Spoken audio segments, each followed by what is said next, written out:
but now I'm yeah. It's all God, this ain't no love. Yeah, I used to be stuck in that mud.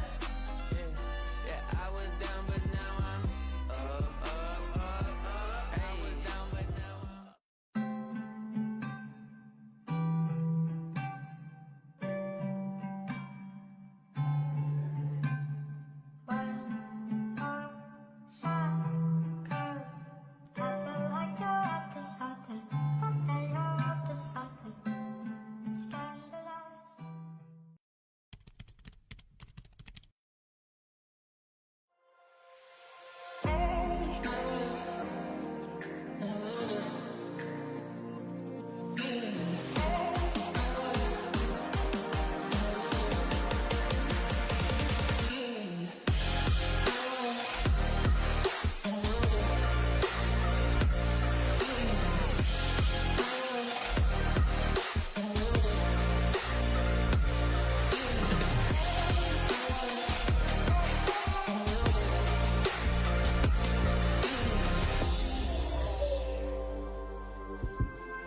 Late on all my payments, drinking too much coffee, didn't get my education.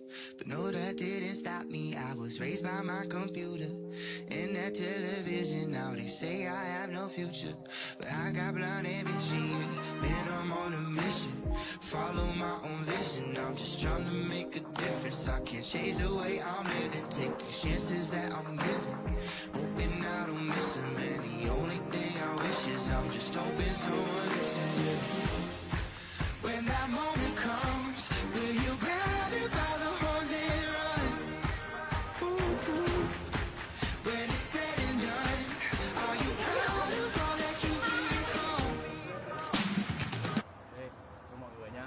Hôm nay cùng mình và VCC đi khám phá một công ty khá là thú vị mà không nhiều người biết, chính là Microsoft. Đấy, nên là xem ở đấy người ta có gì nhá.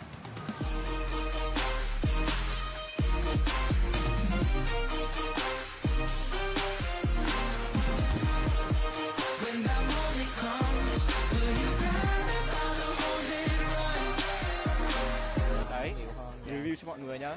Bánh mì hôm nay không ngon đồ ăn buổi trưa. Ok, thế thì Trúc có gì muốn gửi gắm VCC năm sau không? 2026 để làm nào để đồ ăn ngon hơn? Thì mình tăng số lượng lên nè. Tăng số lượng à? Ok. Rồi mình tăng số flavor lên này. Năm nay là có mấy flavor nhỉ? Năm nay có 3 flavor thôi. Đó là barbecue nè, thịt nguội với cả gì? Chả hả? Chả lụa à? Chả lụa. Thế là đúng không nhỉ? Đúng rồi. Chúc ăn vị gì nhỉ? Bạn đã mất trust. Ok. On Snoop and Vicky, Tupac and Nirvana. Now put on for my city like the video to Karma. Yeah, it only pushed me harder, only made me stronger. Had a list of things I wanted, staying only made it longer. Yeah, I left that scholarship, told them give it to another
cái bootcamp nó encourage mình phải motivate dạng live job, kiểu mỗi ngày kiểu trung bình là khoảng 3 tới 5 job. Từ một người mà không hề tự tin một chút nào về application của mình ấy, mà đến bây giờ là mình đậu được 5 trên 7 trường nộp, và trong đấy có cả trường trong top 20 và thậm chí là mấy trường Ross mà mình biết là cũng là một trường rất là danh giá ấy, thì mình cảm thấy là cái kết quả này nó là over expectation của mình luôn. Mình nghĩ điều mình thích nhất ở ACE đó chính là mentor. Chị cho mình những lời khuyên rất là hiệu quả. Chị còn là một người hướng nội giống mình, cho nên là chị đã từng gặp những vấn đề mà mình từng gặp phải, và những lời khuyên của chị siêu bổ ích cho mình luôn. Cái thứ nhất của ACE đấy là mình được một cái mentor dedicated giúp mình từ bước đầu cho đến bước cuối. Mọi người rất là biết cách để chỉ mình làm sao để phát huy cái điểm mạnh của mình và làm sao để cải thiện cái điểm yếu của mình.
education, but no, that didn't stop me. I was raised by my computer and that television. Now they say I have no future, but I got blind ambition, yeah. Man, I'm on a mission, follow my own vision. I'm just trying to make a difference. I can't change the way I'm living, take the chances that I'm given, hoping I don't miss them. And the only thing I wish is I'm just hoping someone listens, yeah.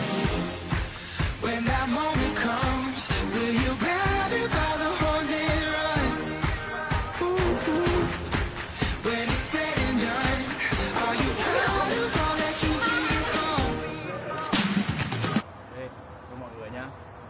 cùng mình và VCC đi khám phá một công ty khá là thú vị mà không nhiều người biết, chính là Microsoft. Đấy, nên là xem ở đấy người ta nói gì nhá.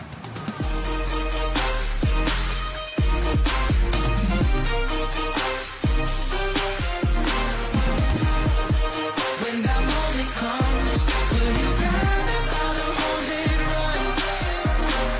Đấy, review cho mọi người nhá. Bánh mì hôm nay không ngon ngon buổi trưa. Ok, thế thì Trúc có gì muốn gửi gắm VCC năm sau không? 2026 để làm nào để đồ ăn ngon hơn? Thì mình tăng số lượng lên nè. Tăng số lượng à? Ok. Rồi mình tăng số flavor lên này. Năm nay là có mấy flavor nhỉ? Năm nay có 3 flavor thôi.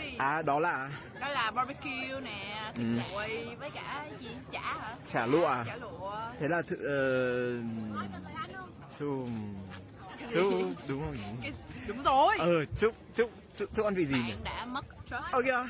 Up on Snoop and Biggie, Tupac and Nirvana. Now put on for my city like the video to karma. Yeah, it only pushed me harder, only made me stronger. Had a list of things I wanted, staying only made it longer. Yeah, I left that scholarship, told them give it to another kid. They probably deserved it, and why you just wasn't working, breaking down. I was so nervous, family was hurting. You could have the world and it will still never be perfect for you. When that moment comes, will you grab it by the horns and run? When it's said and done, are you proud of all that you've become? When that day arrives, will you sacrifice for what you love? When that moment comes, will you grab it by the horns and run?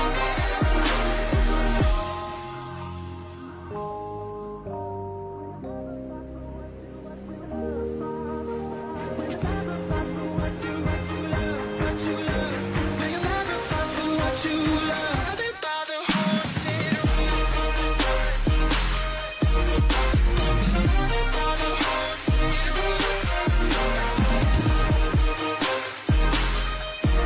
Will you grab it by the horns and run? When that day arrives, will you sacrifice for what you love? When that moment comes, will you grab it by the horns and run? 1, 2, 3, VCC! Xin cảm ơn mọi người rất nhiều.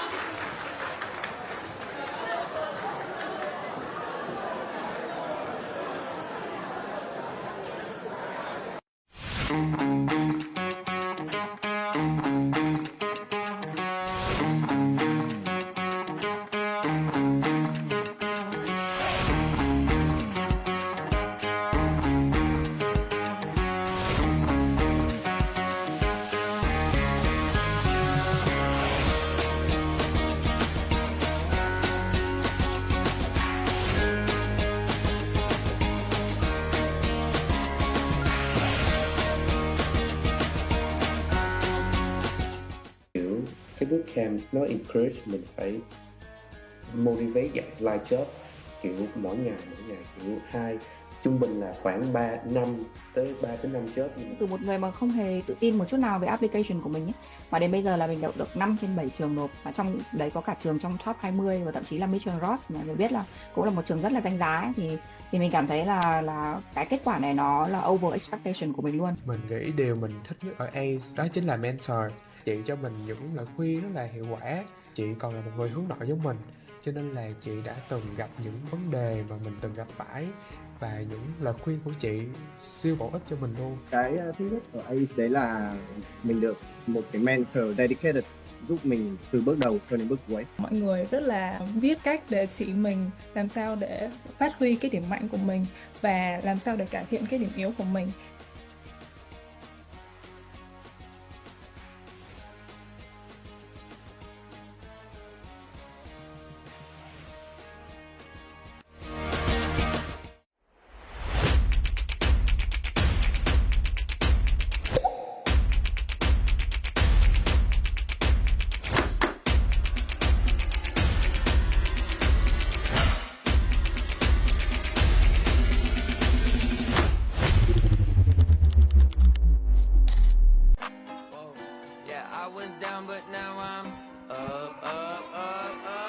was down, but now I'm up. Yeah, it's all God, this ain't no love. Yeah, I used to be stuck in that mud. Yeah, I was down, but now I'm up. I was down, but now I'm up.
Late on all my payments, drinking too much coffee, didn't get my education, but no, that didn't stop me. I was raised by my computer and that television. Now they say I have no future, but I got blind ambition. Yeah, man, I'm on a mission, follow my own vision. I'm just trying to make a difference. I can't change the way I'm living, take the chances that I'm giving, hoping I don't miss them. And the only thing I wish is I'm just hoping someone listens. Yeah.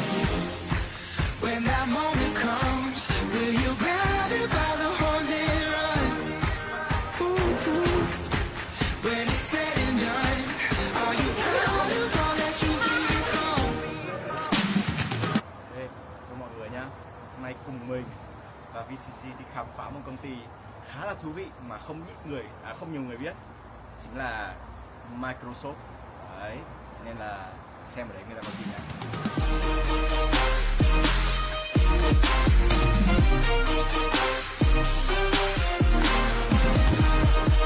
When that moment comes, will you grab it by the horns and run? Đấy, review cho mọi người nhá. Bánh mì hôm nay không ngon ngon buổi trưa. Ok, thế thì Trúc có gì muốn gửi gắm VCC năm sau không? 2026 để làm nào để đồ ăn ngon hơn? Thì mình tăng số lượng lên nè. Tăng số lượng à? Ok. Rồi mình tăng số flavor lên này. Năm nay là có mấy flavor nhỉ? Năm nay có 3 flavor thôi. Đó là barbecue nè, thịt chuỗi với cả gì? Chả hả? Chả lụa à? Chả lụa. Thế là đúng không nhỉ? Đúng rồi. Chúc ăn vị gì nhỉ? Bạn đã mất trust. Ok. Up on Snoop and Biggie, Tupac and Nirvana. Now put on from my city like the video to karma. Yeah, it only pushed me harder, only made me stronger. Had a list of things I wanted, staying only made it longer. Yeah, I left that scholarship, told him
Kiểu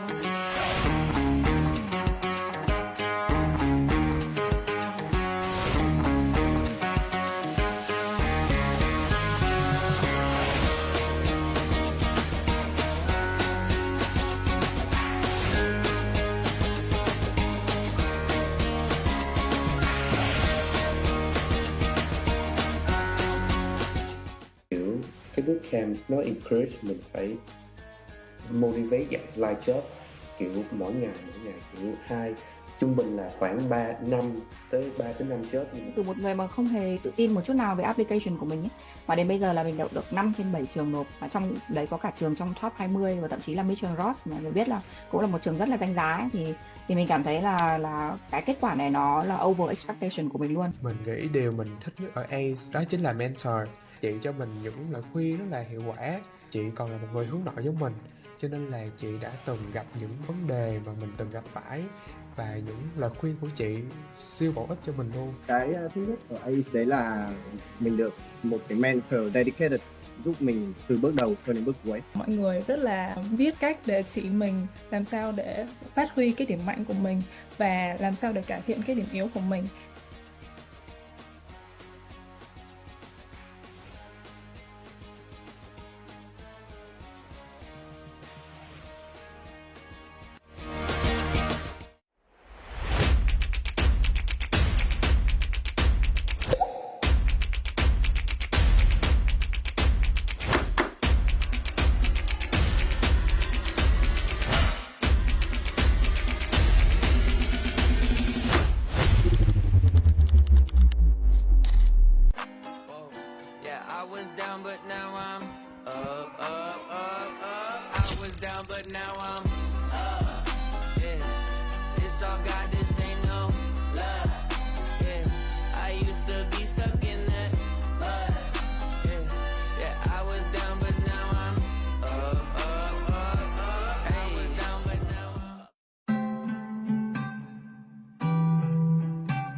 all my payments. Drinking too much coffee, didn't get my education.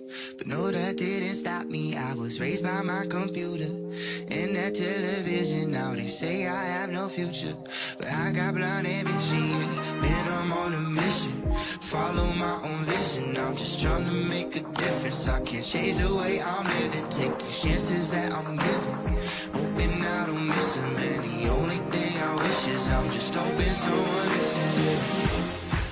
When that moment comes, will you grab it by the horns and run? Ooh, ooh. When it's said and done, are you proud of all that you've become? Hey, chào mọi người nhá.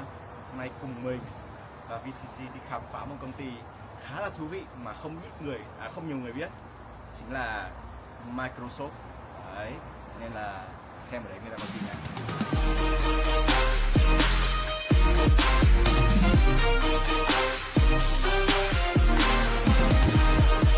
When that moment comes, will you grab it by the horns and run? Đấy, review cho mọi người nhá. Bánh mì hôm nay không ngon, đồ ăn buổi trưa. Ok, thế thì Trúc có gì muốn gửi gắm VCC năm sau không? 2026 VCC năm để sau. làm nào để đồ ăn ngon hơn? Thì mình tăng số lượng lên nè. Tăng số lượng à? Ok. Rồi mình tăng số flavor lên này. Năm nay là có mấy flavor nhỉ? Năm nay có 3 flavor thôi. Đó là Barbecue nè, thịt nguội với cả gì? Chả hả? chả lụa à? Chả lụa. Thế là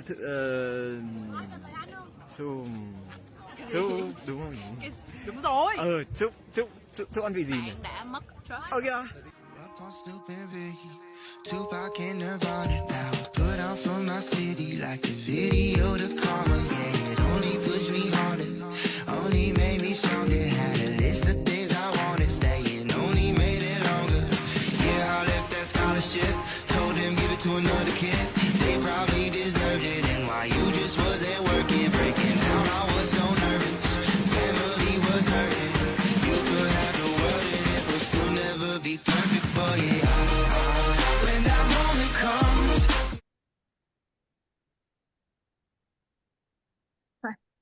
Okay. Hey, good evening, everyone, and good morning to those who are in Vietnam, or good morning to all our speakers. Welcome to the Viet Career Conference 2026 and the virtual panel series. I am Ashley, and I'm your host today. So I'm representative of Viet Career Guide, a nonprofit organization supporting Vietnamese students and professionals around the States. So this year, the theme is redefining careers in the AI era. So tonight's panel is the Beyond the US, how Vietnamese professionals are building their careers without the borders. So here's within an hour, we're gonna spend time to walk through 3 sections.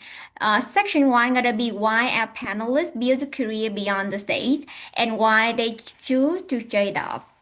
The second section gonna be the practical playbook, the come and roll, breaking into a new market and adapting to the new work culture. And then the last section, we're gonna cover like what careers without the border look like in the AI era, and then how we will open it to your question. So they're gonna be 2 notes. Please drop your question in the QA in the chat box if you're on the Zoom or on the like Facebook live streams. 1 concise question each, and so we can include that like in the Q&A sections. And with all we'll share today at the panelist personal opinions, right? So and it's not representative for their organization, and we will record this meeting and gonna post that on our YouTube channel later. Okay, so let me turn to our panelists today. Please welcome anh Khánh Ngô, chị Valerie Vũ, and anh Darren. So can I start with anh Darren, please? Can you introduce yourself a little bit? Hello guys. My name is Darren Pham or Khoa in Vietnamese.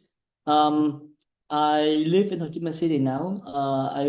I I think I was one of the first people in the Bay Area, Silicon Valley, like about more than 15 years ago. I graduated school in Vietnam, and then I went to grad school in the States, and I worked there for almost 20 years. I decided to come back to Vietnam last year because NVIDIA opened an R&D center here, and I've been curious. So I will share more in the later section. But right now I lead the product function at R&D center in Vietnam. Great, thank you. So let's continue with anh Khanh, please. Sure. Thank you, Ashley. And hey, hello, everyone. Good evening, good morning. My name is Khanh. I'm a Vietnamese Canadian, born and raised here in Vietnam, in the Mekong Delta of Vietnam, actually. I spent about 12 years in the US and 5 years in Canada before deciding to move back to Southeast Asia, studying with Singapore, and then finally back home to Vietnam for good in 2024. I'm currently the general manager for Locket, a social media platform for Gen Z and Gen Alpha in Vietnam.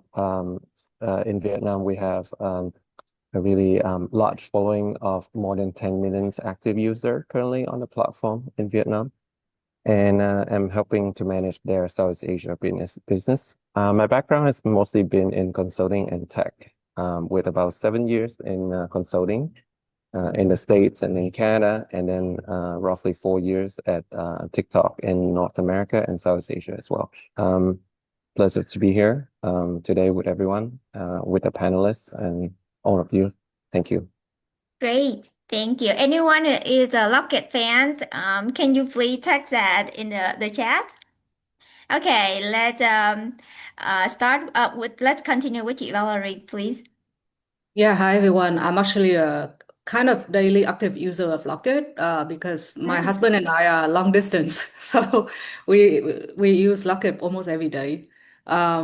Why we are long distance? Because I'm now in Vietnam and my husband is in the US. But with that being said, so nice to meet everyone today. I'm Valerie, founder of Ansible Ventures. Before founding Ansible, I started my career in the US, in Deloitte. After 3 years at Deloitte, I realized I didn't really enjoy accounting, and I pivoted my career to investment. So I moved back to Asia, and I moved around like Jakarta, Singapore, worked for a couple of funds before finally founding my own firm, Ansible Ventures, in 2022. But recently, my portfolio companies are expanding to US, so I have been spending time in the US as well. So I guess I'm kind of in between Vietnam and US for the moment. And yeah, very excited to be here today. Great. So we have a really great panelist lined up today, right? Someone in the big tech, but headquarter in the US, but work in Vietnam. We have chị Valerie from the venture capital and anh Khanh from the startup. So I am so excited to host the conversation today. So let's get started with the question, why beyond the US? We would love to hear more on your decision to look beyond the state or where you built your first few years of a career and go back into Vietnam. Because a lot of the people here, we have probably with a question, stay in the state or come back with Vietnam. And for each of you, like when was the moment that you realized that your opportunity didn't have to be in the States or Canada anymore, but what finally tipped you toward like coming back to build your career and your life in Vietnam? So, and Darren, can you share with us more? Okay, sure. So I have always been curious about working in Vietnam, running teams in Vietnam. So I believe there are opportunities in building business and products in Vietnam with a global reach. And a lot of successful startups that I knew has a common formula, right? They have some Vietnamese founder overseas, which actually have some experience working in the US or Western countries, and then they have engineers in Vietnam. I saw that I saw that formula repeat quite often, and then I'm very curious about that.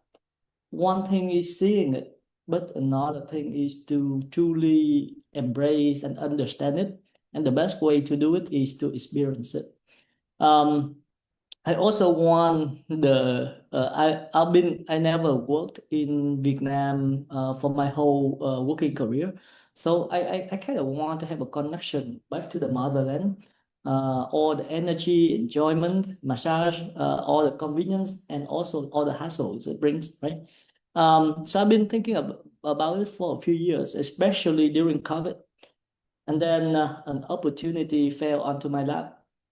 So I considering it. I did consider it very carefully. I understand everyone's situation is a bit different. Right? We have to consider about like money, income, kid, family, partners, a bunch of things. But in my case, as I consider it for a long time, and I was having a perfect life in the Bay, like good income, career trajectory, and everything. But because I keep thinking about it, and I do believe that thinking is one thing, considering there are gonna be so many factors that actually take into that consideration. But until you take an action, either actively explore, interview, or at least when you have an offer on the table, everything else doesn't matter, right? So when I had that offer on the table, I took it. I took the leap of faith, and looking back, I think one of the framework that I did think about is if I didn't take that opportunity, I would regret down the road. So ignore all the. I actually make pretty good money because Broadcom stock been appreciated quite crazy in the last few years. But I knew for the fact that if I didn't take that opportunity, I would regret it. So that was everything came into my decision factors. But how long have you been in Vietnam, anh? I came back early last year, so 18 months, a year and a half. Wow. Yeah, that's great. And how you adapt with the culture there so far? Is there any one big challenge you can share with the audience? Big challenge. Yeah. So I thought it's gonna be in the next phase, but I can tell you a bit now.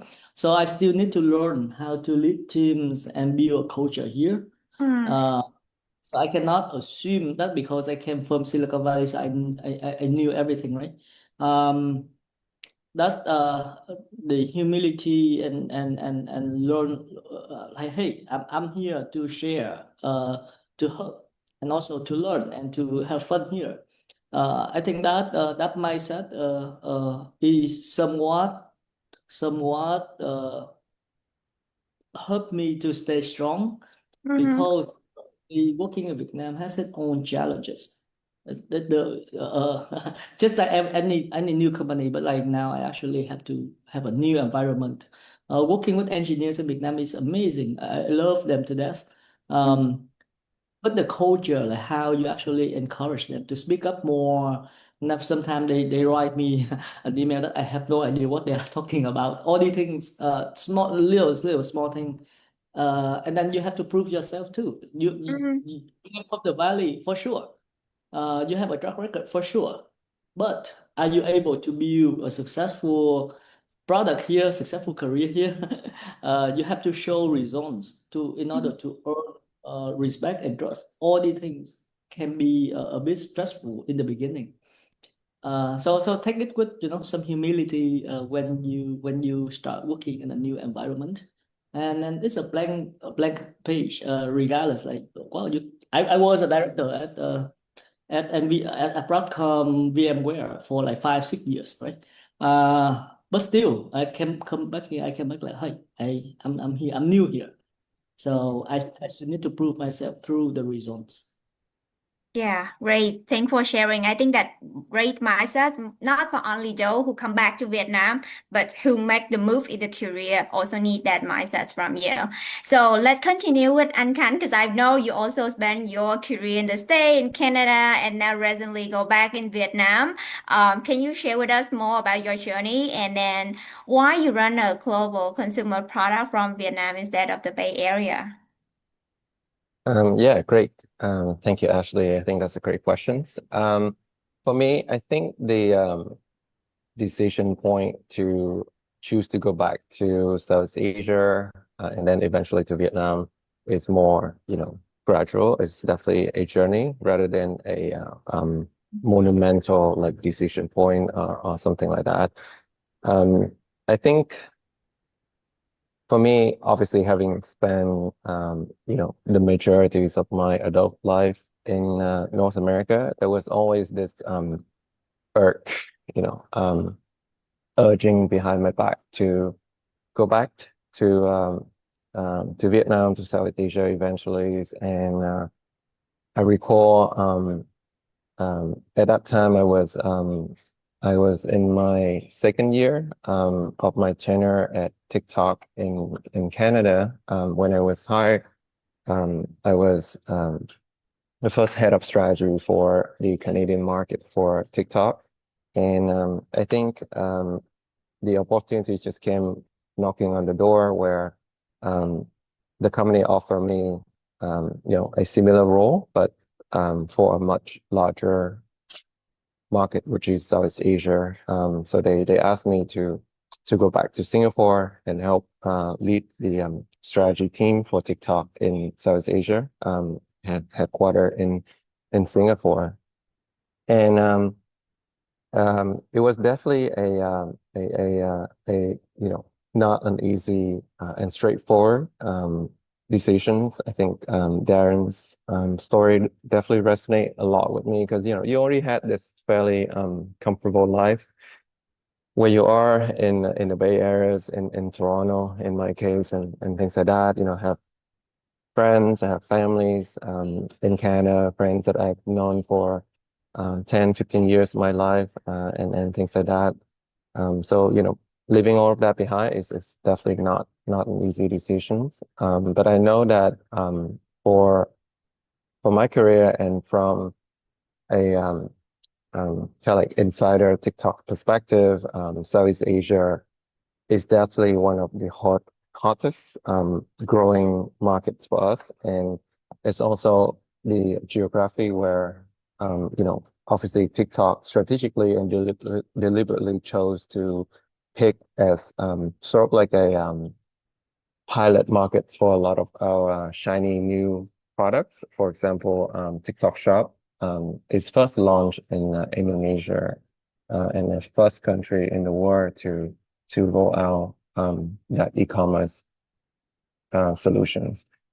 And so I know that being right where it is, where in the regions where you're going to be exposed to a lot of these really cool experiments from a culturally defining companies like TikTok will give me a lot of lessons, learning, and leverage later on. So eventually I decided to take the plunge and accept the offer and move my family to Singapore at the time. I think Ashley, second part of your questions about helping run Locket Southeast Asia business. I think Locket story is definitely a case study for startup founders starting from Vietnam and then targeting globally, and also startup founders starting from the US and targeting globally as well. In Locket's case, Vietnam at one point is actually Locket's top 2 or 3 largest markets globally, and it's at the scale that we were growing last year and 2 years ago is definitely the fastest growing market for Locket. And so I think, I would definitely say that without being on the ground in the regions in Vietnam, I wouldn't be able to get introduced, to get connected to the founding team from San Francisco, and would not have the opportunities to lead from the front, like what I'm doing today. So definitely, I think it's definitely going to be a big shift in terms of the consumer startup evolutions over the past couple of years, and the trend will just keep continuing to go in this direction. Great. I definitely have more questions about that, but let's start with your journey of chị Val first. So I know you have a few years working both in Vietnam and the States, and now you travel back and forth, as you mentioned, right? I believe for those studying in the States and working in the States for a while, it's kind of the best thing, the best career flexibility, and I've loved to hear more from you, to share more about your journey there. Yeah, so I have like a venture capitalist mindset, so all in or nothing. So for me, high risk equal like high rewards. So when I moved back to Vietnam, I didn't actually have any job lineup, but I just know like I want to pivot my career to investing. And I think, moving back to Asia will give me that opportunity to pivot. So I just did it without anything lining up, because, honestly, career prestige or salary are never my main motivation. My main motivation is just like purely pursuing my passion, which is investment and venture capital and working with entrepreneurs. So yeah, luckily I got a job offer by a corporate venture capital in Indonesia in 2020. And then that's how I kind of enter VCs and yeah, like working with Indonesian corporate ventures, I also got connected to a lot of like Japanese investors and also Singaporean investors, and that's how I was able to launch my own firm, and that gave me the flexibility to travel between like a lot of countries in Southeast Asia and the US at the same time. But for me, it's always about pursuing my investing passion and entrepreneurship. Yeah, that's why I made the move. Yeah, right. I know it's kind of a challenge when you go back and then you have no job lines up. So have you ever have afraid of the question from people around like why you spend a few years in the States but go back in Vietnam? Or it's just like you have a strong motivation that, I need to go back. Um, of course, a lot of people doubt, but I just know what I want to do. Like I want to break in investment, right? So I have even though I don't have a job lining up, but I know my target and I know what step I need to do to get to that target. So I did a lot of networking. I connect with a lot of entrepreneurs. I volunteer for like incubator accelerators. So I have a target and I have my like kind of plans on how to achieve that target. So it's not like just blindly moving back. I did have a plan on how to pivot to that investing career. Yeah. Great. That's what I'm about, like to ask more on how to network, right? So let's move into the next part where we dive deeper on each of the panelists' stories here.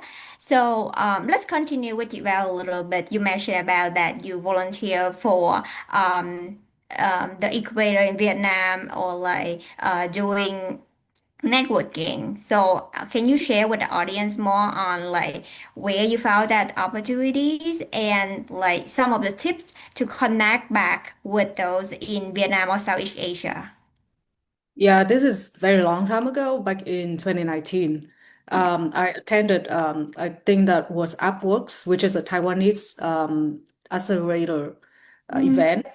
And I know that what VC is looking for, right? VC is looking for deal flows. VC is looking for understanding Vietnam market because at that time a lot of international investors want to understand about Vietnam and want to invest in Vietnam, but they don't have any local investor. So I just like connect with them and give like free advice. Like I just give them like my assessment of the market. I send them like presentation about the market, even though they didn't ask for it. And the Indonesian CVC was they are co-venturer, was really impressed, and they flew me to Jakarta to do like proper interview. So just even though you might feel like you don't see the JD, the job of the job description, but just go for it. Just build authentic connections and show that you're actually like really passionate about this job or this industry, and that's how the connection was made. Cool. Yeah, but that is the investment side, right? And Darren, you work in the big tech, big company. I know that you move back with the management positions, but can you share more on like, do you hire some who more on the junior position to go back from the state to Vietnam? Or like how you think about like the challenge that those study in the state and go back in Vietnam working in the tech industry? Hmm. That's actually a very rich question. So let me start off with saying this: while I don't think the U.S.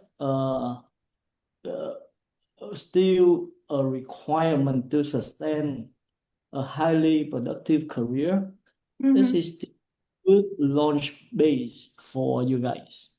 Meaning it actually the biggest value of the US are two things. It's the concentration of network, and so especially like if you're starting out your career. And second is that you actually get to interact with the concentration of intelligence on the day-to-day basics. So if you just start out your career, I would recommend to stay in the US because it can shortcut years of experience that you may have to spend in other places. So that's the hub advantage of being in the US, right? Secondly, there's a new factor. So to your question, if you just graduate from a US school and go back with just like maybe a year or so of your experience, you are not, besides the fact that maybe your English is better, but it's not guaranteed. The people in Vietnam now can speak English quite well. Then you have no clear advantage. Therefore, for a junior position, you are actually competing with the people here who are working 24/7. They work very hard. It's very hard to keep up with their working culture. It's just a culture thing, right? And then now there's a new factor coming in. AI fluency is actually way more important than English nowadays, right? So a decade ago, well, if you speak English well, you automatically have a seat at the table. Like, I want to talk to you because if I want to connect to the Western countries.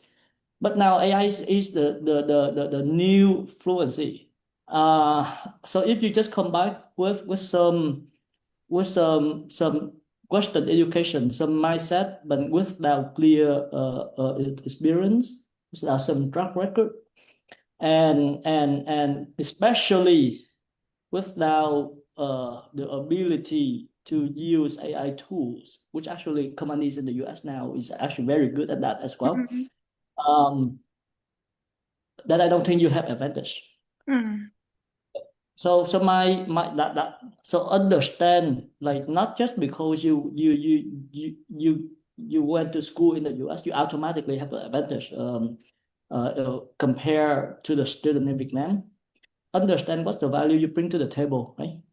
And then also understand that with AI, the asymmetry of geography is actually less important.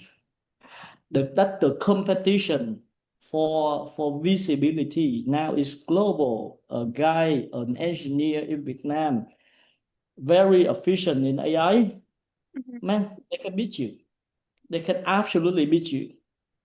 So what's the value? So these are the things that you, and then it will increasingly more important. Like you can see the speed of AI nowadays.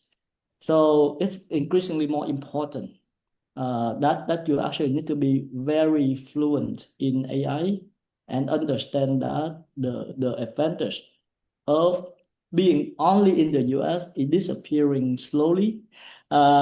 So understand what you need to gain, what you need to bring to the table before even think, building that career without borders. Require understanding what the value you bring, what the skill set, the values that you can bring to the table to have that such career.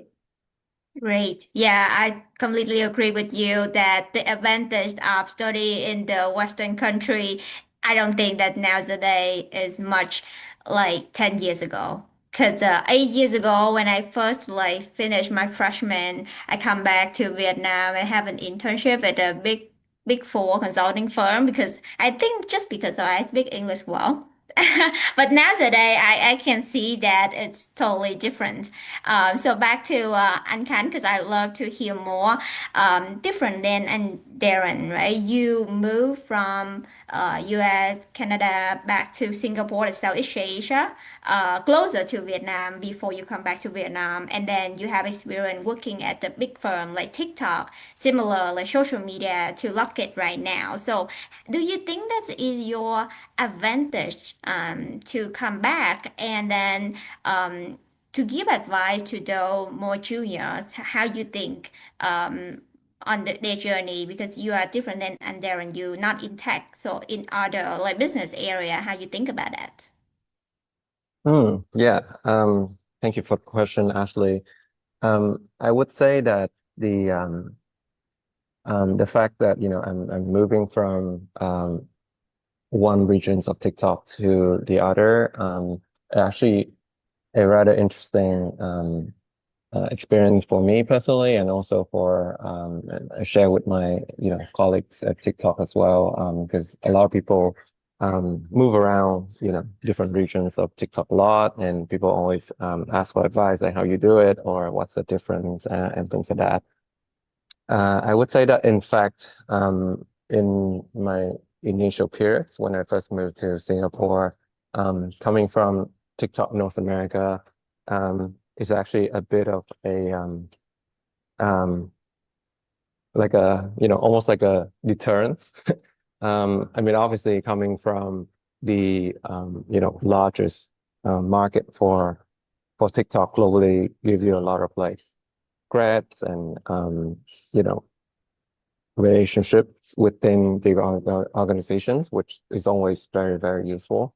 But I have to teach myself again the sort of like the working cadence, and then the fact that sort of like Singapore is so diverse, so you would have even more diversified colleagues who come from different geographies, different departments, different companies within ByteDance even. So learning to work with all of those people is something that I sort of like have to taught myself to do all over again. And obviously, I think work ethic is a big part of that as well. And the colleagues that I was working with in Singapore definitely have a super strong work ethic, and being able to match it on the same rhythm with them also took some getting used to as well, coming from North America. So I would say those are the top things that actually sort of like have to like reteach myself, even though I was moving within the same company, right? Gotcha. So chị Val, I'm curious about the investment side, right? Because people here talking about you need to know what you bring into the table and to the company over there. So doing investment, I know that we might need to prove that we understand the market, right? So how you convince the people over there that you've been in the state for a while? How you prove them that you know the network there, and then how you know the market over there to be a strong investor. I think it's similar to all kind of investing. You have to find find something in the rough before they become a diamond. So, you know, I just have to offer something that most like it's not obvious to everyone. Yeah, so luckily I have those relationship before, and I also share a lot of like knowledge about the market, about Vietnam, and not only just Vietnam, but also like Indonesia and Singapore, especially to some of my LPs when I decide to launch my own firm. They actually asked me to leave my previous job and launch a new fund because they want to get like those news and those inside knowledge firsthand. And that's why they convinced me to leave my previous job to launch the fund right now. So always like stay close to those the investor that like I work well with, and share with them like the thing I learn on a daily basis, not just by like hearing from the founder, but also doing your due diligence on the market firsthand. Yeah, and also share like what work in Vietnam and what doesn't work here, and also kind of learn about you have to build something out. Like you can start from Vietnam, but you have to build outside of Vietnam as well to make a big market. Because venture capital, you want to invest in like huge market for the return.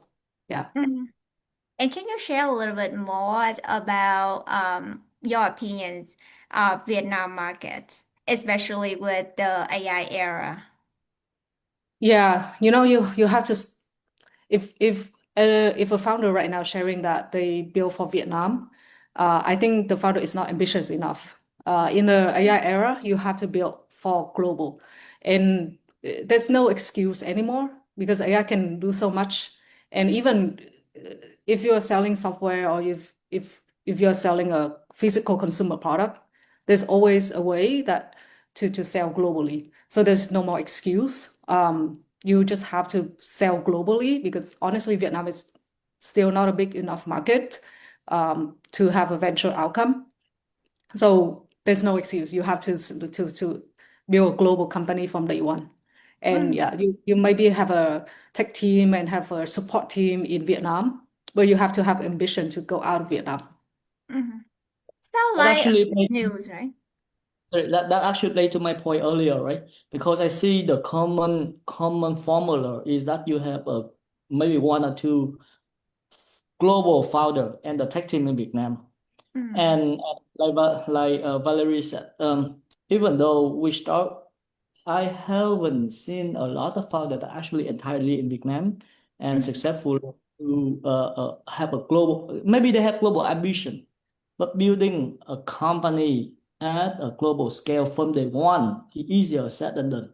It actually will require very different mindset.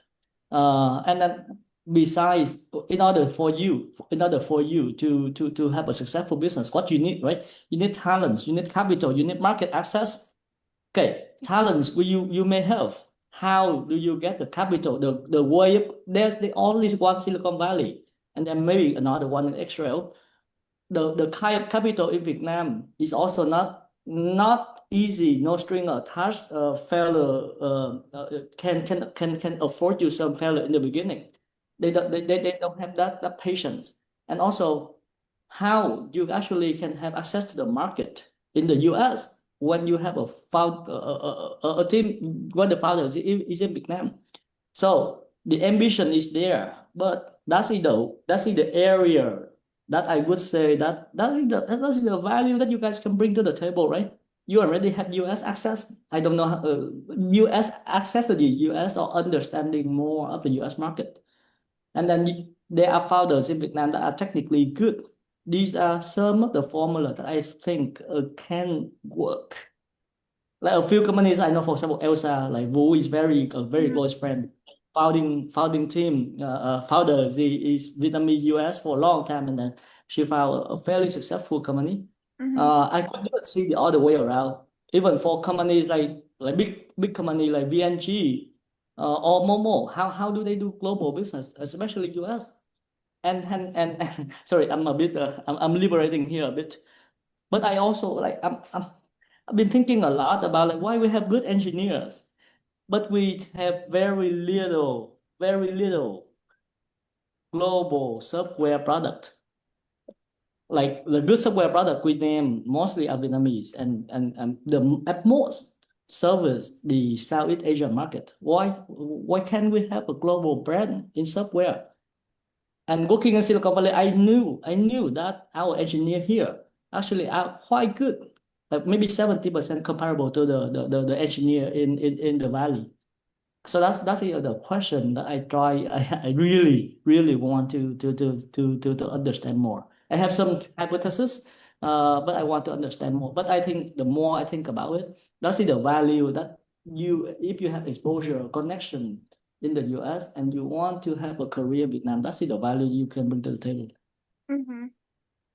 Yeah, I think that's a great point. I believe that like a lot of Vietnamese in tech or in different industry play a big role. Like I know anh Thắng Lương, right? One of the most Vietnamese expert behind the Google AI, for example. So I believe that Vietnamese, we are all really strong in technicals, and that is a great news.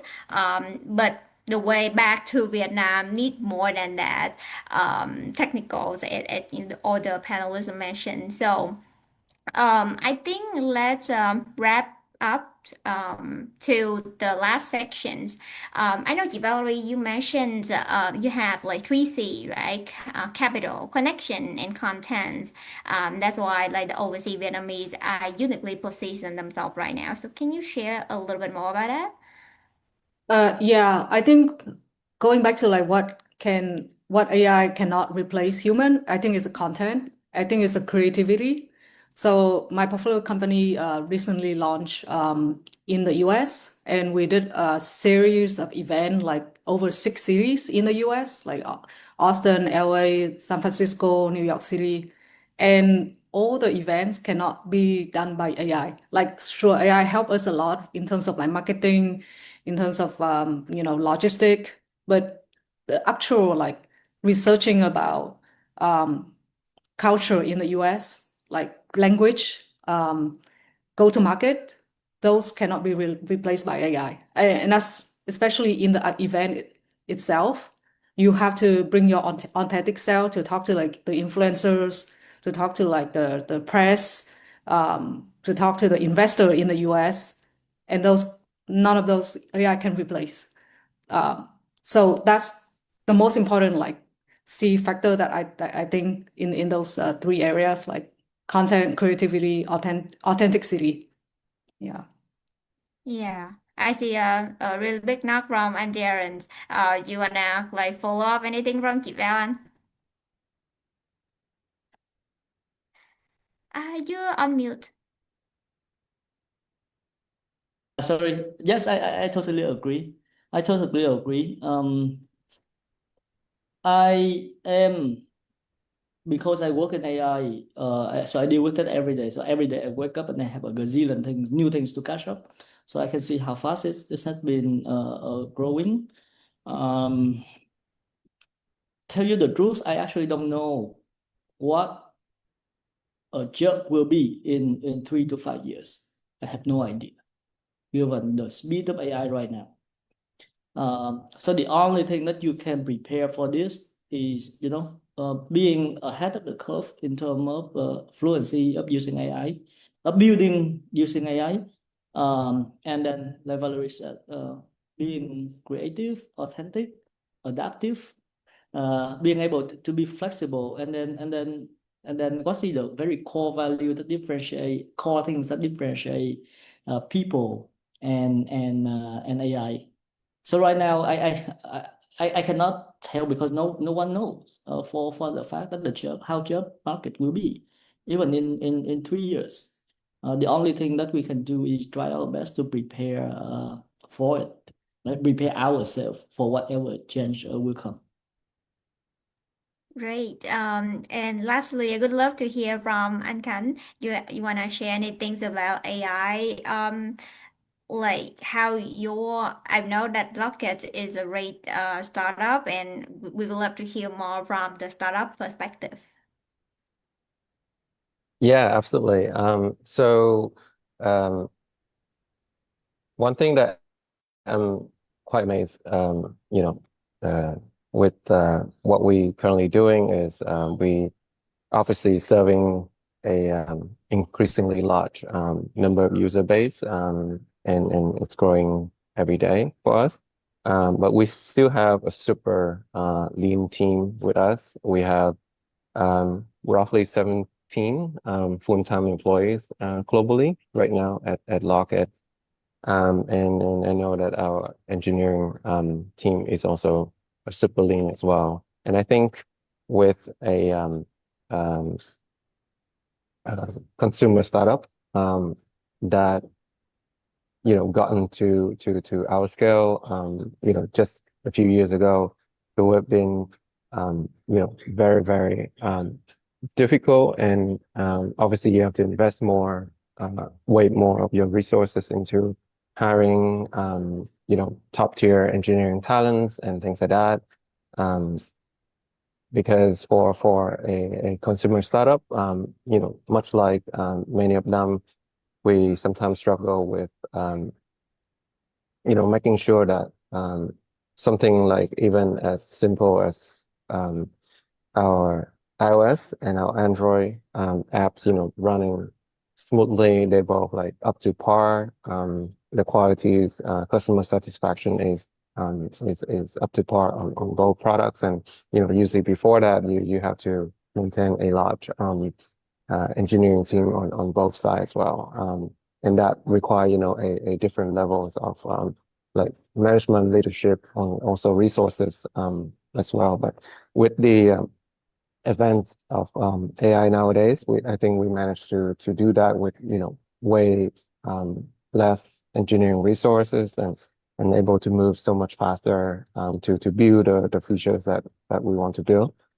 And I think that just the way that it's going to be, there's going to be a lot more startup that's going to be sprung out, because before, you might need 100 people to build something that we're doing today. But nowadays, maybe you only need like 15, 20 people and be able to push that, frontiers after frontiers every day.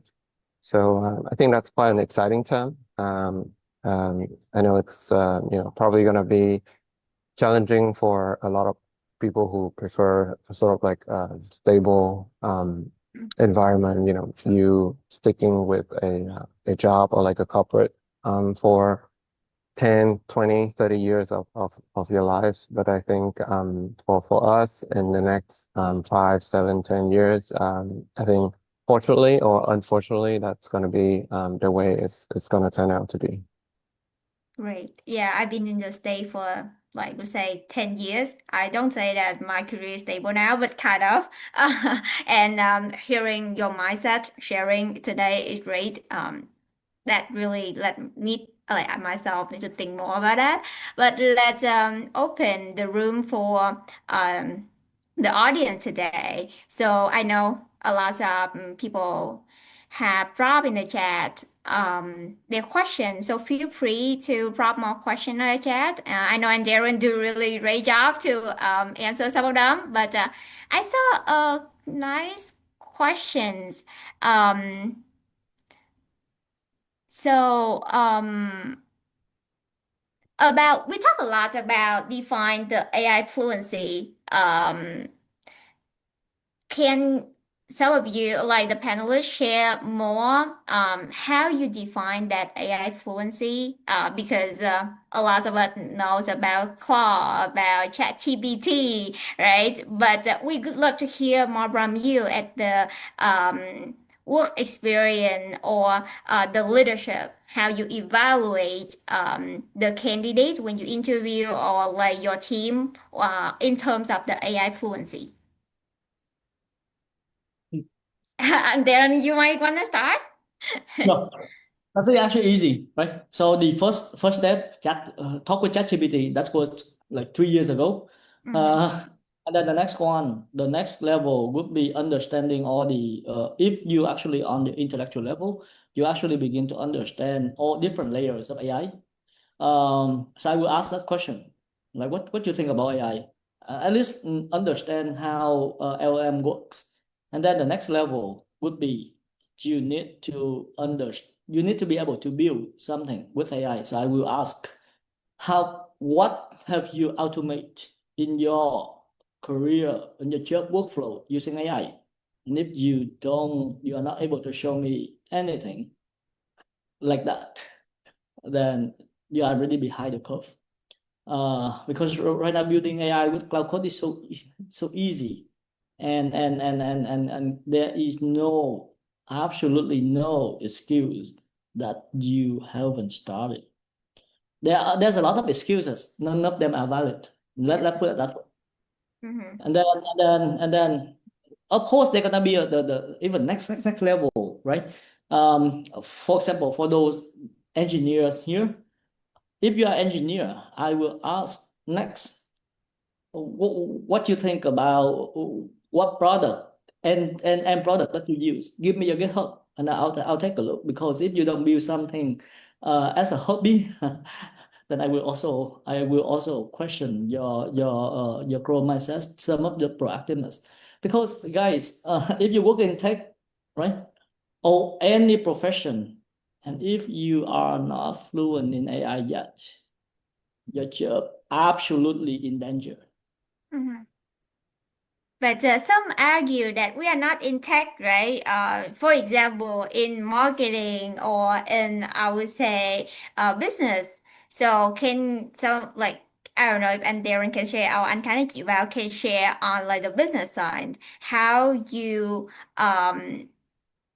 do we need to build something with AI and like the tech people, or how the business person should consider them as the AI influence?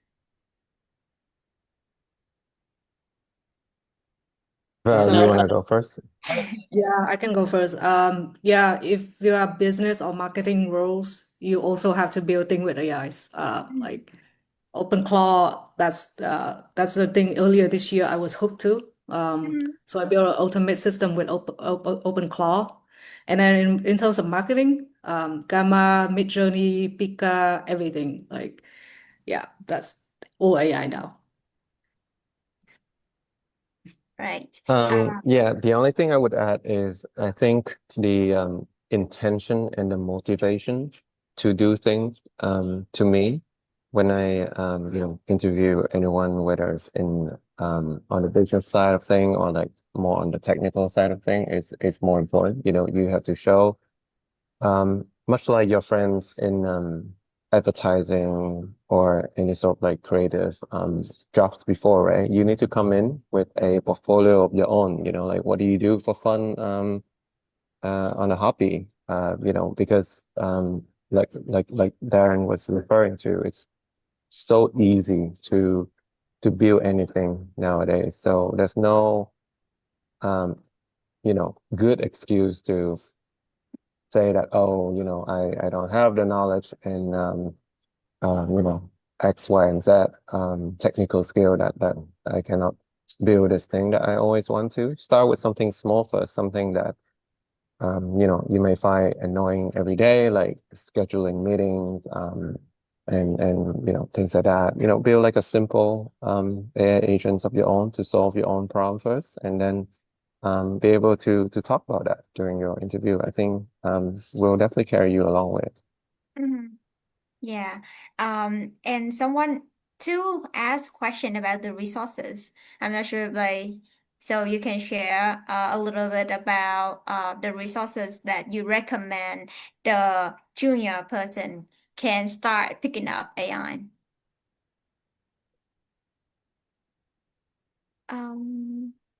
What's the question? So they asked about the resources for them to learn AI implementations, especially for juniors. If they have to ask that question, then go ask ChatGPT. You guys have ChatGPT at your per use, right? So that's not hard. That's not hard. But if you really want to ask, and send me an email. I'll send you a few resources. Cool, great. All right, we have around 5 minutes, so I would love to hear the last thought of each of the panelists here. If you have one single piece of advice you could give someone who tend to look beyond the stage or look globally, right? But hesitate to take the step, what is the All right, can I go first, and then I'll just repeat what I just said today. So first, understand what your strength, your value, and what you can potentially bring to the table. That's the first thing. And then get on with the AI wave. There's no other choices. And I keep saying it because guys, I work at NVIDIA, so I see it every day, and I couldn't. Every day, and even for myself, I learn every day. And last, take the action, take the first step. If you want to have a career without borders, and it's not in order for it to be not a dream, you need to take the first step. Either talk to a company that is in Vietnam, talk to some people. You probably know people. Get an interview, get an offer on the table. Until you have an offer on the table, it's just a dream. So unless you take that first step, everything else doesn't matter, right? People so do that. And sorry, shameless plug. I am hiring for some position at NVIDIA R&D Center. So I just closed some product positions. I am hiring some engineer position. So if you have a few years experience, seriously consider coming back. We can talk. Or if you have some questions and curious about these things, send me an email, shoot me an email or message on LinkedIn, and then we can take it from there. How's about chị Vào and anh Khánh ạ? For me, opportunity are everywhere in the world. It doesn't have to be like just US. Just stay persistent and resilient. And for me, it's always about like pursuing my passion. So it's always coming back to like doing what I love to do, which is investing. And that's I use that to guide my path. So I don't chase, just prestige or salary. Actually, very brave of you to actually go back to Vietnam. Like that's actually take balls, man. That's amazing, Valerie. Yeah, and I think going back to Darren's point, like just be a bit more ambitious. And I know a couple entrepreneurs from Vietnam that are building globally. Like Undoing Transaction is one, and I know a lot more like physical products founders, for example, like furnitures, or my portfolio company is doing beauty products. They start from Vietnam and then they have supply chain in Vietnam, but they're doing really, really well in the US. So it's possible, like that to build product in Vietnam, but sell to the US or sell to global. Yeah. Cool. Anh Khánh, you want to wrap up? Yeah, I mean, I think Darren's and Valerie's points are all like, super relevant to everyone here. I know like a lot of us are, on a visa, and the thought that, we have like a ticking clock on the back of our head, something is really putting a huge pressures on you. I would say that, unlike, I think even during my time where it's sort of like an absolute must that, you know, you gotta find a job in the States in order to earn a high incomes, in order to have like a great careers and things like that. I think that mindset and that era has long past us. We talked a lot about like trade-off, going back to Vietnam, going back to Southeast Asia and things like that.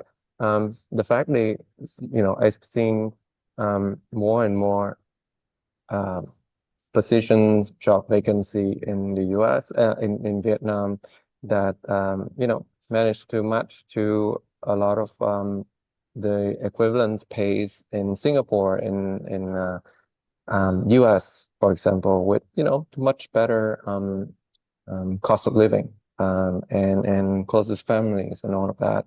Obviously, there's, you know, it's life, so there's always trade-offs that you have to make. I would say, depending on your own situations, have a plan B. But once you figure out that plan B, be a little bit brave and take that next you know, plunge. I don't think there's gonna be a bad decision from any of you.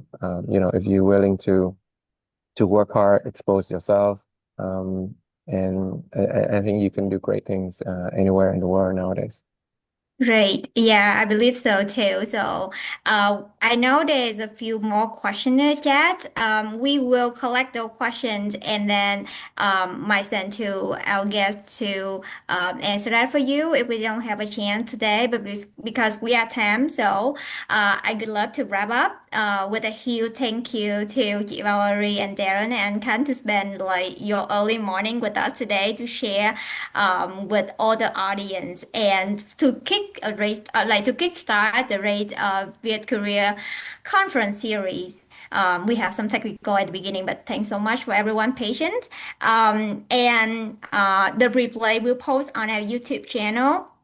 And feel free to connect with our speaker on LinkedIn. I believe that they so happy to connect with you. And we have 2 more virtual panels in July 26th and August 7th. Especially this year, we partner with Momo, a unicorn in Vietnam, and they also have a plan to hire people from the States back to Vietnam. So we're gonna hear from 3 directors who have their career in the States and also be back to work for Momo. So if you haven't signed up for that yet, please take a look at our website or our page. And we're gonna have the Viet Career Conference in Seattle this year in August 14 and 15, where we bring more speakers for networking and more panel discussion. So if you are around the state or Seattle area, haven't booked your ticket yet, secure your spot. And that's it for us today. So thanks so much for everyone's time, and I hope that you enjoyed the discussion panel today and learn something, takeaways from the speaker, and like myself, have some motivation to explore the career outside the state. All right, thanks so much, everyone. And yeah, thank you. Thanks. Thank you. Bye everyone. Recording stop. Bye everyone. Yeah, thank you. Thank you anh chị rất nhiều ạ. Mình tắt phim rồi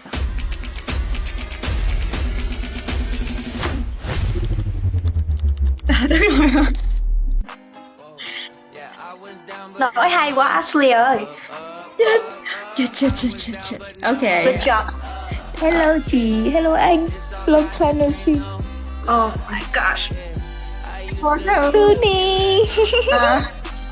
Okay. Thanks everyone for joining us today. So we're trying to wrap your questions, and if we have a chance, we will send back via email for you. So, Ashley, are you in Boston right now or? in Charlotte, chị. Ashley, can you hear me? Yeah. I'm in Charlotte. Oh, Charlotte, North Carolina. Yeah. Em hồi xưa ở Boston. Boston for 8 years, 9 years something. Oh, wow. Yeah. So, how do you contact Momo or hiring? Yeah, we going to have the panel with Momo on the 7th. So, join the panel discussion and hear from the director from Momo.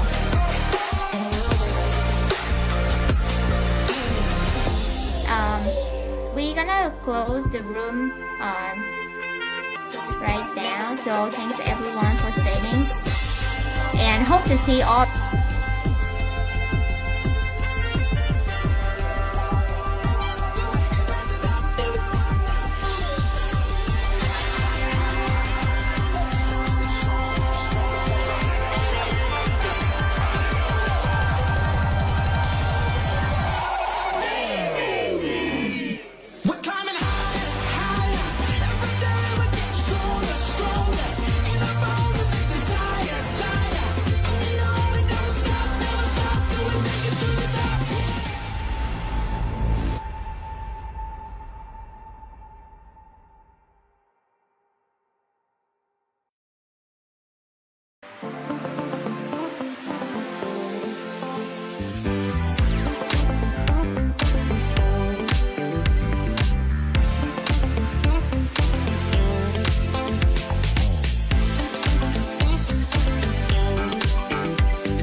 Late on all my payments, drinking too much coffee, didn't get my education. But no, that didn't stop me. I was raised by my computer and that television. Now they say I have no future, but I got blind ambition. Yeah, man, I'm on a mission, follow my own vision. I'm just trying to make a difference. I can't change the way I'm living, take the chances that I'm given, hoping I don't miss them. And the only thing I wish is I'm just hoping someone listens. Yeah. When that moment comes, will you grab it by the horns and run? Ooh, ooh. When it's said and done, are you proud of all that you've become? Hey, chào mọi người nhá. Hôm nay cùng mình và VCC đi khám phá một công ty khá là thú vị mà không nhiều người biết, chính là Microsoft. Đấy, nên là xem ở đấy người ta có gì nhá.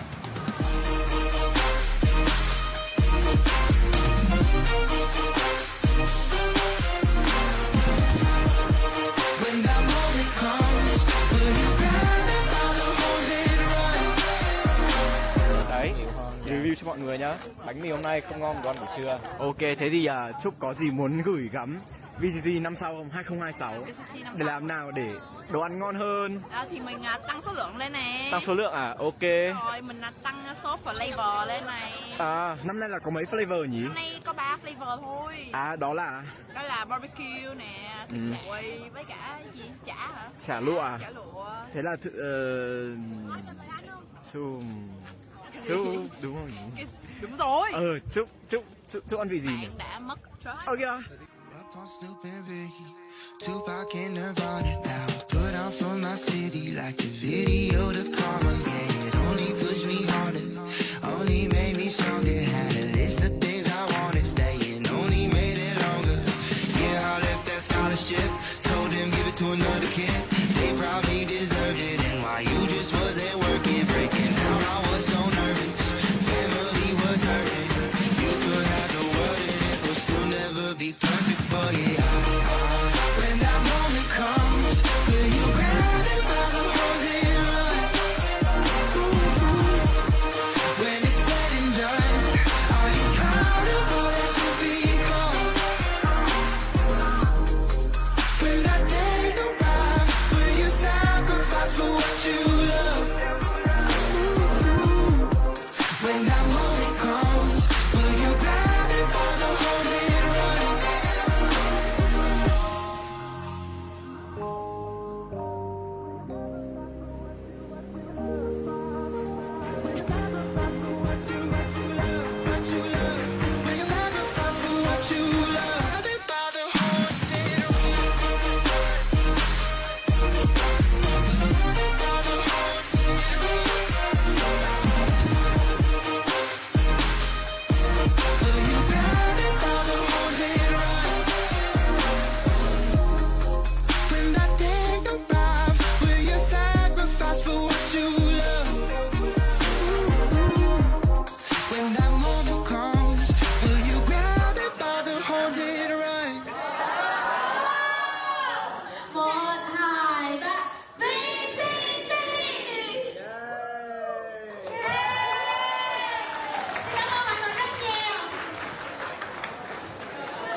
cái bootcamp nó encourage mình phải motivate dạng live job, kiểu mỗi ngày kiểu trung bình là khoảng 3 tới 5 job.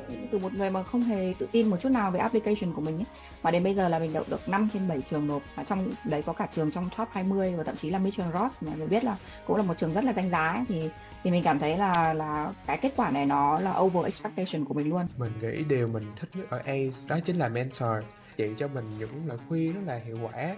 Chị còn là một người hướng nội giống mình, cho nên là chị đã từng gặp những vấn đề mà mình từng gặp phải, và những lời khuyên của chị siêu bổ ích cho mình luôn. Cái thứ nhất của ACE đấy là mình được một cái mentor dedicated giúp mình từ bước đầu cho đến bước cuối. Mọi người rất là biết cách để chỉ mình làm sao để phát huy cái điểm mạnh của mình và làm sao để cải thiện cái điểm yếu của mình.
education, but no, that didn't stop me. I was raised by my computer and that television. Now they say I have no future, but I got blind ambition, yeah. Man, I'm on a mission, follow my own vision. I'm just trying to make a difference. I can't change the way I'm living, take the chances that I'm given, hoping I don't miss them. And the only thing I wish is I'm just hoping someone listens, yeah. When that moment comes, will you grab it by the horn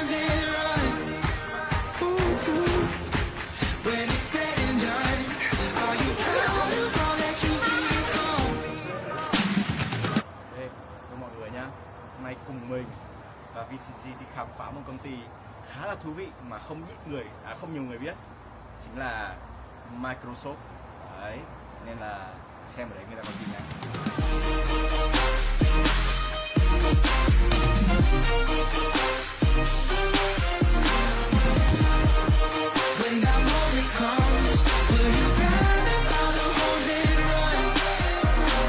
Đấy, review cho mọi người nhá.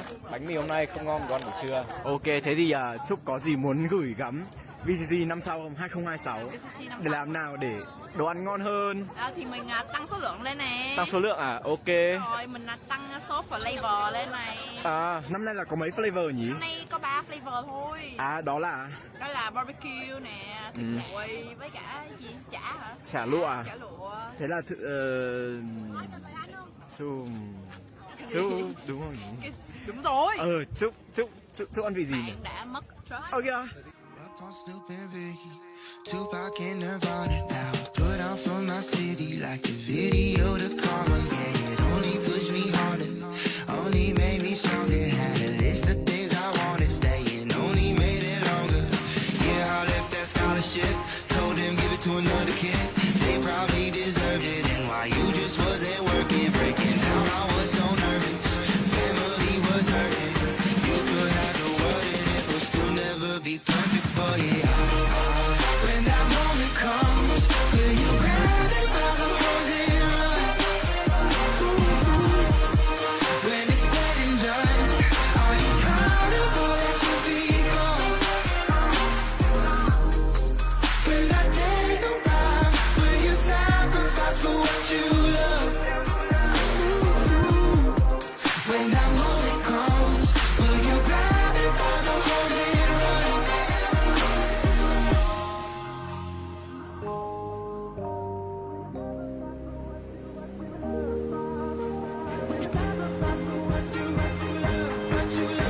Will you sacrifice for what you love? Grab it by the horns and run.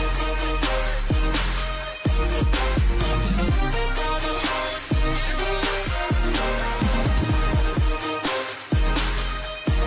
Will you grab it by the horns and run? When that day arrives, will you sacrifice for what you love? When that moment comes, will you grab it by the horns and run? 1, 2, 3 VCC.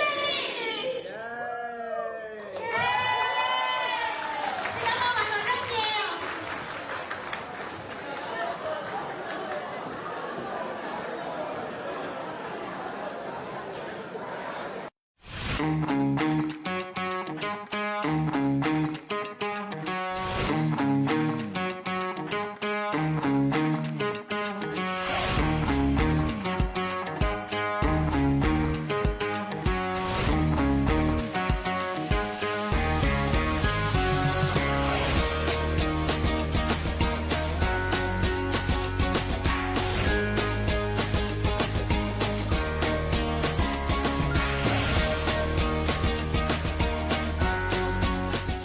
Kiểu cái bootcamp nó encourage mình phải motivate dạng live job, kiểu mỗi ngày kiểu trung bình là khoảng 3 tới 5 job.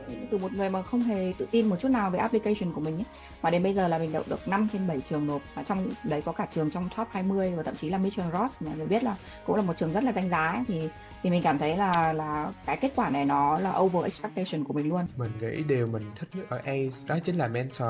Chị cho mình những lời khuyên rất là hiệu quả. Chị còn là một người hướng nội giống mình, cho nên là chị đã từng gặp những vấn đề mà mình từng gặp phải, và những lời khuyên của chị siêu bổ ích cho mình luôn. Cái thứ nhất ở ACE đấy là mình được một cái mentor dedicated giúp mình từ bước đầu cho đến bước cuối. Mọi người rất là biết cách để chỉ mình làm sao để phát huy cái điểm mạnh của mình và làm sao để cải thiện cái điểm yếu của mình.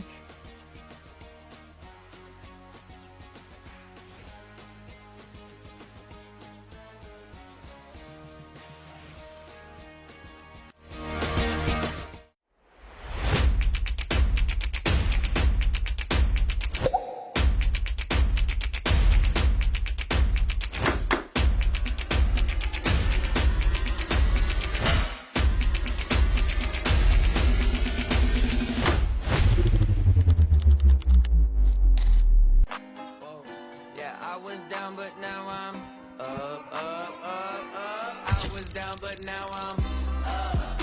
Yeah, it's all God.